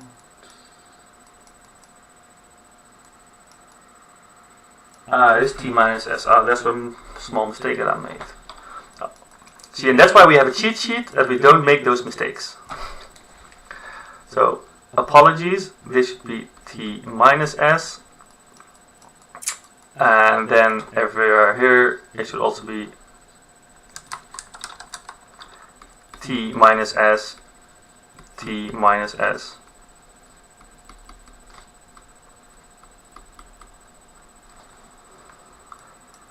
Yes. So, apologies. Always make the same mistake. So here, let's just do this again. So we get 1 if t minus s is bigger or equal than 0 and 0 otherwise. So we would get minus s should be bigger or smaller, bigger or equal to minus t, or s should be smaller or equal to t. So that means that if our s ever gets bigger than t, then of course we will get a 0 and it will stop. So what does it mean? It means that our upper boundary is exactly t. And in this case, our upper boundary is indeed t, so we are lucky, we do not have to change anything other than the fact that we can actually remove this whole step function. So we go from 0 to t of 1 plus s multiplied. I'll just leave out, wait, you know what, I'll just write it still 1, and here we have t minus s multiplied with another 1 times just ds. And now we have something that is like a lot easier to calculate. Now you can just, we can just, calculate these brackets. So we get 1 times t, s times t plus st, we get minus s squared minus s ds. And everything that is not dependent on s, you can actually, take out of the integration, because we're only integrating over s. So we just get t plus the integral of 0 to t plus st minus s squared minus s ds. And this is, of course, a lot easier to calculate what this is. And I will not calculate this for you, because I think this is just calculus and we're already over time a little bit. So that's how you do the convolution. And thanks Odelia for the correction that, of course, the convolution is t minus s and not s minus t.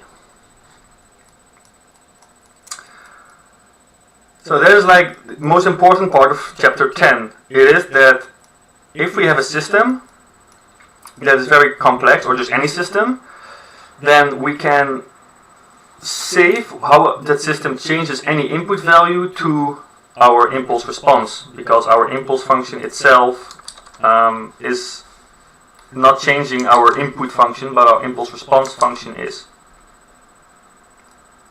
Any questions about that?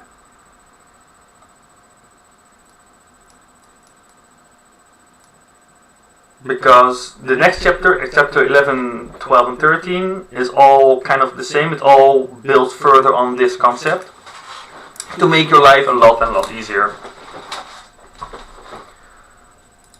So what are we going to do?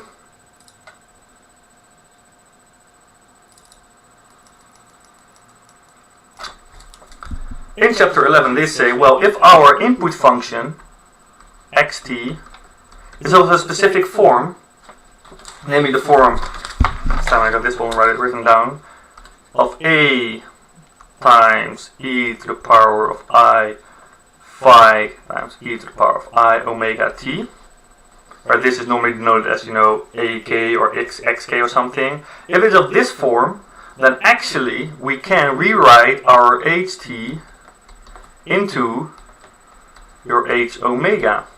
And how that is done is h omega is the integral from I think minus infinity to infinity of h of g times e to the power minus I omega t dt. I'll quickly check that as well, but I think that is how you would integrate it, and this is how you would get your impulse function impulse response function to the frequency domain, which is kind of introduced in chapter 8, but not really gone into depth in it, or like what do we actually have with it. Let's see. Yes, minus infinity to infinity. Okay. So if we have it like this, well, this actually removes the convolution part. If our xt is explicitly in this form, then what we have is y of t is equal to x of t multiplied with h omega. And I think multiplication is a lot better than convolution. And that's literally what they all say in chapter 11. This is literally it, chapter 11. Then, chapter 12, they say, well, actually, we have converted our impulse response function to the frequency domain to obtain multiplication. Actually, we can do this with a lot of other functions as well, not just functions of this form, a lot of other functions as well. So, we get the y omega. This is actually more chapter 13, the y omega, but you know, it's the same thing, because this is the same as x omega multiplied with h omega. We all go to the frequency domain. And multiplication is a lot better than convolution. And for each function, it is the same thing. If you want to calculate what x omega is, we could do it by hand. We could say this is the integral from minus infinity to infinity of xt multiplied with e minus I omega t dt. And by the way, if we want to go back to the other one, it is e to the power of I omega t. Let's quickly, actually I think it's on my cheat sheet as well.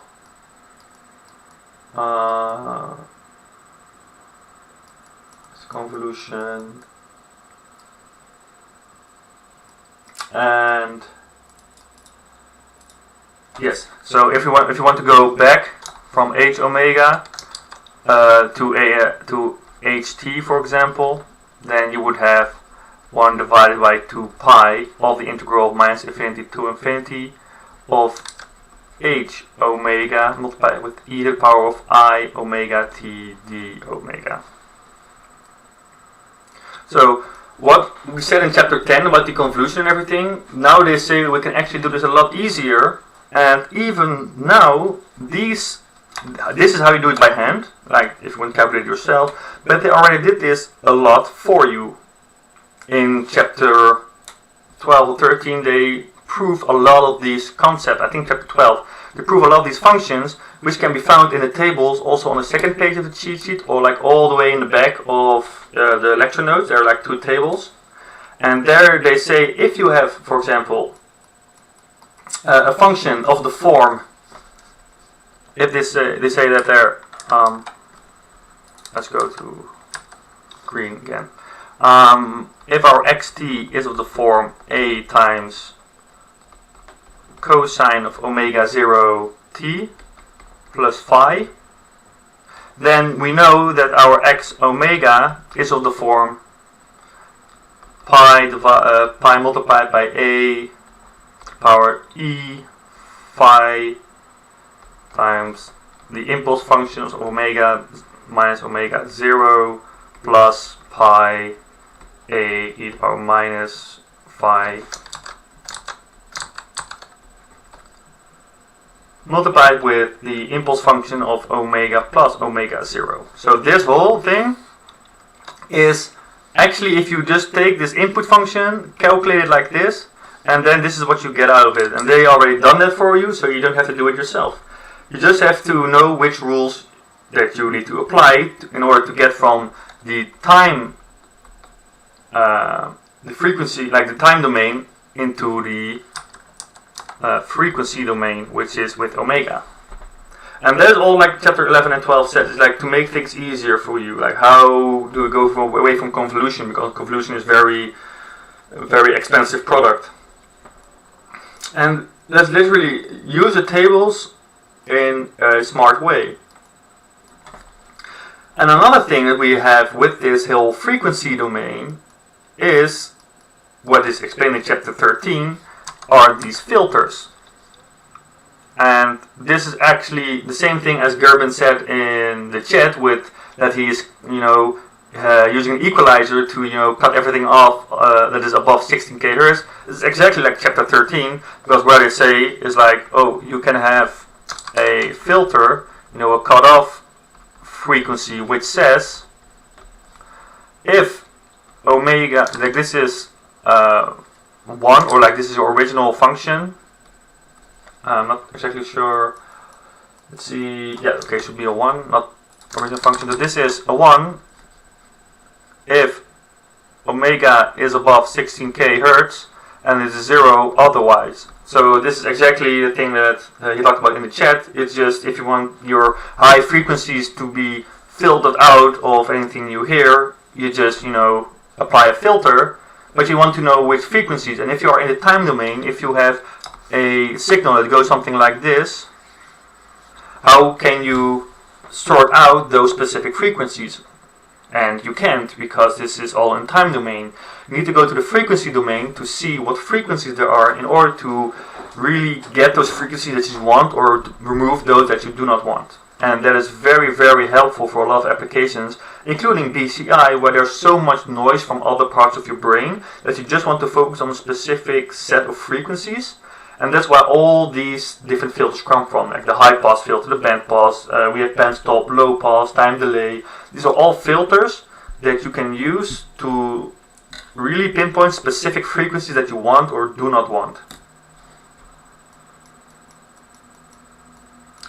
And that's chapter 13 really, and I think chapter 14 was not part of the exam. So actually this is the end of everything I really quickly wanted to talk about in this whole workshop.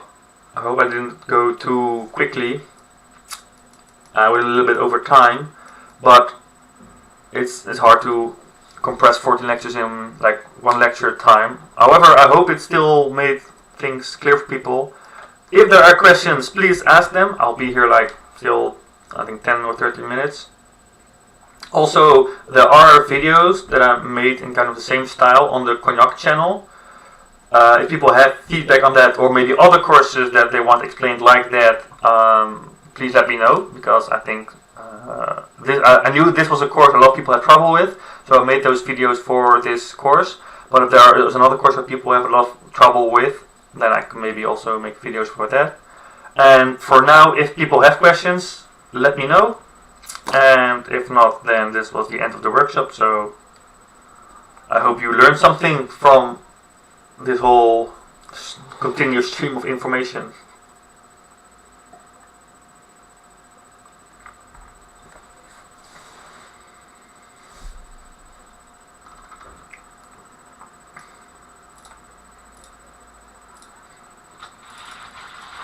So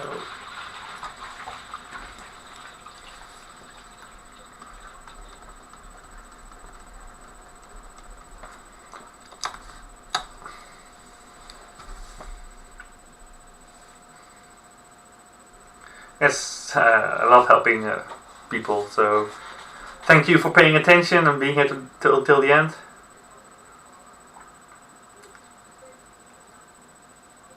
And even if you have questions tomorrow or something, just contact me on Discord. I'm also in the Applied Mathematics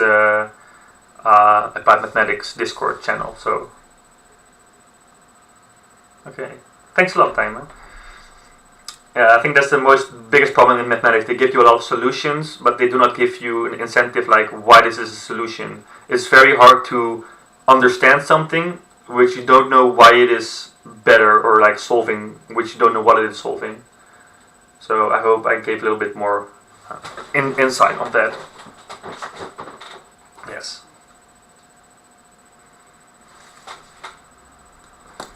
So I'll stay here like for 10 minutes, and if there are no questions, I'll just cut off the stream. So if you want to leave, you can leave. It's fine.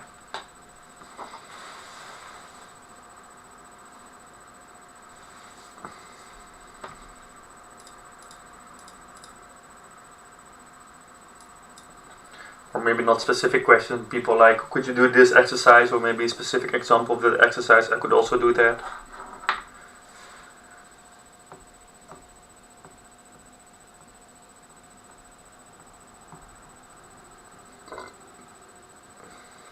if people are interested. I did it last year. Maybe I could do it this year again, maybe on Sunday or something. Just before the exam, I went through the exam of last year. I did it. So last year, I did a stream with someone else where I went over the exam of the year before that and just went over every question and how you would get to the correct answer. I could also do that for this Sunday if people are interested. But other than that, nothing for me to add.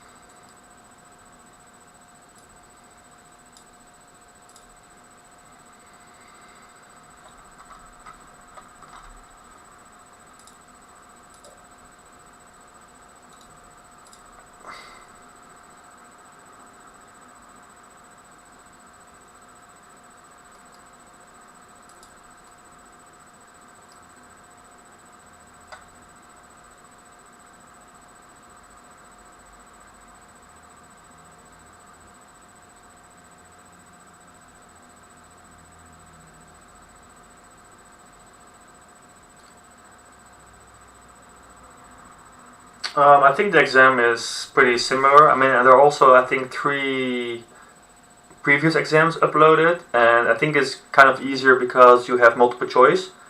But the exercises are not that difficult as some of the exercises that you had in your homework. But so if you made your homework confidently correct, then the exam is no problem at all. However, if you had some problem with like the most difficult exercises, I still wouldn't worry that much. So if you understand most of the concepts and like know how to apply these filters, know how to use the tables, you get a pretty far, I think.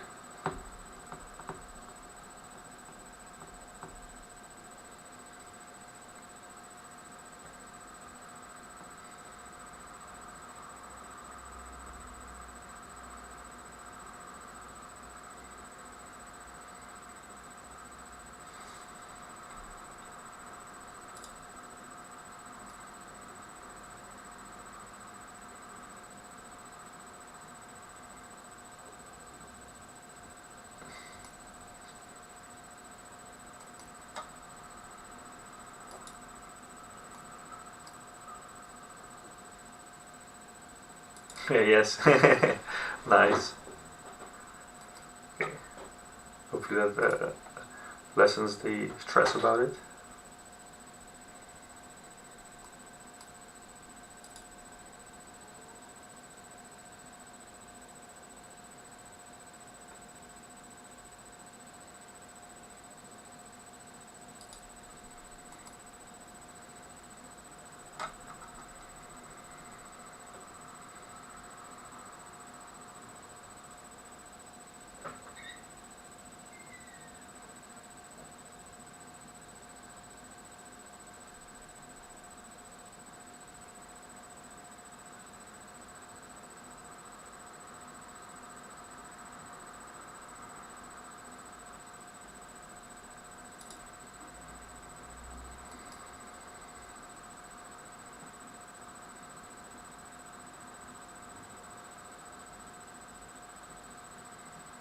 I think so far there are no further questions. So with that, I think I'll end the stream. Thank you all for paying attention, and if there are any more questions afterwards or something, just contact me via Discord. I'm also in the Applied Mathematics Discord group. So thank you all, and good luck with your exam.